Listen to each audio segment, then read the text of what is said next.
ისე ნული თემი დაბო. და ისე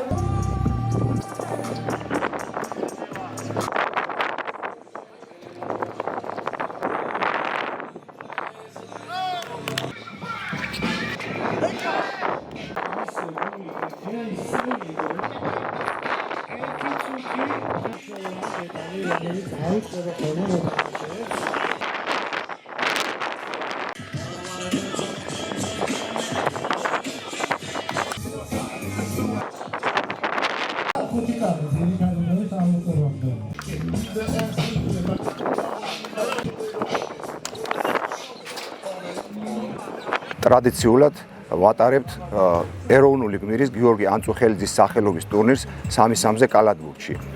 ტურნირი გაიმართება 2 ეტაპად. პირველ ეტაპს ვატარებთ მეოთხე ქვეით ბრიგადაში, სადაც მოხდება ყველა სტრუქტურული ერთეულიდან თვითო გუნდის შერჩევა, სულ 8 გუნდი, რომლებსაც უკვე მეორე ეტაპზე, ფინალურ ეტაპზე ვათამაშებთ ქალაქ ქუთაისში. გუნდები მომზადებულები არიან, მობილიზებულნი არიან. წარმატებები მინდა უსურვოთ თითო გუნდს, ხოლო ჩვენ ამ ტურნირით კიდევ ერთხელ პატივს მივაგებთ გიორგი ანწუხელიძის ხსოვნას და მის სახელის უკდავყოფას. ჩვენ მემზადებით განსაკუთრებით ქვედანაყოფებში, ბრიგადებში, ყოველწლიურად ტარდება ეს ტრადიციულად. დიდი პატივია ჩვენთვის სამხედრო მოსამსახურებებისთვის, როგორც ვგებულობთ გიორგი ანწუხელიძის სახელობის ტურნირში მონაწილეობას.